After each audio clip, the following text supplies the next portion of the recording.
जो बातें आज इलेक्शन कमीशन के सामने हमने रखी हैं उसमें कुछ हमारी पुरानी आपत्तियां थी जिस पर अभी हम संतुष्ट नहीं हैं। इलेक्शन कमीशन ने कहा कि हमने आदेश दे दिए हैं और हमने एमसीडी को और एजेंसीज को ये कह दिया है कि तत्काल ये उतार दिए जाए जहां पर प्रधानमंत्री महोदय या किसी मंत्रिमंडल में किसी व्यक्ति की तस्वीरें लगी हुई हैं। वो कहा है कि हम लोग फ़ौरन उसको उतार लें। हमने उसके साथ साथ ये भी कहा कि प्रधानमंत्री जी की जहां फ़ोटो लगती है वो तो अपनी जगह एक बात है, लेकिन प्रधानमंत्री जी जो कहते हैं भाषणों में कहते हैं उसका हमें बहुत दुख हुआ है। जो उन्होंने बात ये कही है हमारे मैनिफेस्टो के बारे में कि झूठ का पुलंदा है, इसका हमें बड़ा दुख है।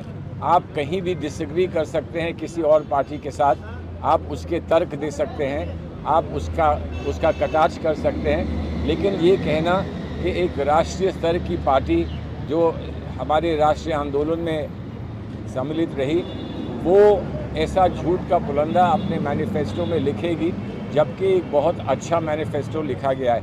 साथ ही साथ उन्होंने ये भी कह दिया कि ये आज़ादी से पहले जो यहाँ व्यवस्थाएं थीं या जो वातावरण था जिसमें कि जो पार्टियाँ आज़ादी का विरोध कर रही थीं या हमारे सेक्युलर समाज का विरोध कर रही थी, उन पार्टियों का ये मैनिफेस्टो लगता है।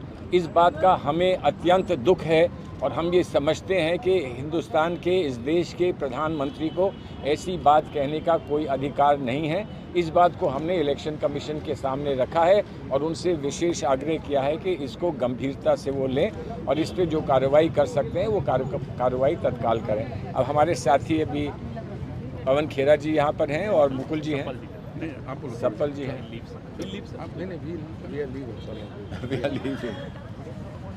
हमने चुनाव आयोग के समक्ष एक ऐसी बात भी रखी जो बार बार हम पहले भी उठाते आए हैं कि प्रधानमंत्री के जो सैन्य बलों के साथ कार्यक्रम किए जाते हैं उनकी चित्रों का, उनकी फिल्म्स का दुरुपयोग करना चुनाव के दौरान, जहां प्रधानमंत्री सेना की यूनिफॉर्म में होते हैं या एयरफोर्स की कैप लगाकर प्रचार कर रहे हैं एक तरह से, वो उस पर हमने अपनी बहुत घोर आपत्ति दर्ज कराई, क्योंकि पहले भी हम वो आपत्ति दर्ज करा चुके हैं और पहले चुनाव आयोग की एडवाइजरीज हैं कि यह नहीं किया जा सकता चुनाव के दौरान।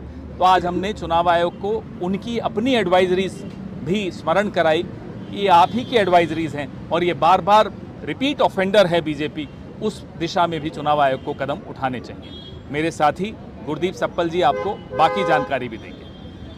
मैं निकल रहा हूँ, जाना है उसके बाद चले जाना।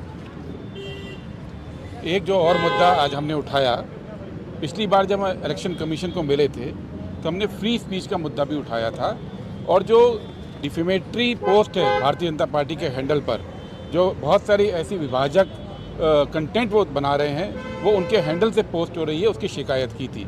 इलेक्शन कमीशन ने आज हमको ये बताया कि उन्होंने फैसला लिया है कि चुनाव के दौरान जो सेक्शन 69 और 79 है आईटी एक्ट का, जिसके 69 और 79 आईटी एक्ट का जो है, जिसके तहत अलग अलग यूट्यूब चैनल को, अलग अलग फ्री स्पीच के प्लेटफॉर्म को बंद किया जा सकता है, उसका पालन नहीं करने का फैसला किया है। उन्होंने कहा है कि इलेक्शन के दौरान फ्री स्पीच को बिल्कुल बरकरार रखने के लिए इलेक्शन कमीशन इस पक्ष में नहीं है कि कोई भी यूट्यूब चैनल, कोई भी मीडिया का प्लेटफॉर्म उस पर बैन ना किया जाए।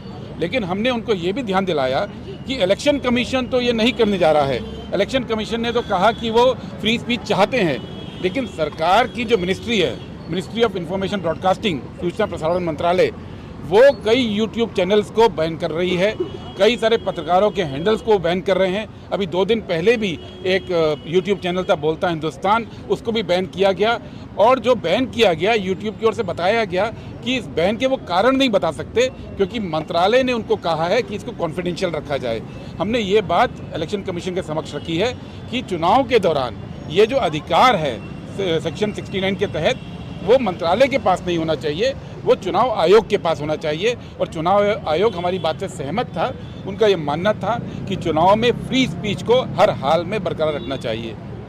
दूसरी बात हमने एक और उठाई, केरल में तिरुवनंतपुरम में भारतीय जनता पार्टी के कैंडिडेट हैं राजीव चंद्रशेखर, उनके जो एफिडेविट है उसमें बहुत सारी गलतियां पाई गई हैं। उन्होंने अपनी कुल आय 680 रुपये उसमें दिखाई है, उनके एसेट्स की वैल्यू में प्रॉब्लम है। ये बात भी हमने इलेक्शन कमीशन का इस पर ध्यान खींचा है। एक और इशू जो हमने उठाया है आज, त्रिपुरा के अंदर जो रिटर्निंग ऑफिसर है वो लगातार हमारे कैंडिडेट से मांग रहे हैं कि जो होर्डिंग लगाने वाले वेंडर्स हैं उनके कॉन्ट्रैक्ट दिए जाएं। नियमानुसार इसकी कोई ज़रूरत नहीं है। ये जो चुनाव के दौरान अलग अलग बाधाएं कई बार इलेक्शन कमीशन के अधिकारियों द्वारा क्रिएट की जाती हैं, उसके खिलाफ हमने आज रिप्रेजेंटेशन दिया है। इलेक्शन कमीशन ने कहा है कि वो लगातार इन चीज़ों के ऊपर फैसला ले रहे हैं और पॉजिटिव फैसला लेने का आज उन्होंने हमें आश्वासन दिया है। और एक इशू और था, बस धन्यवाद।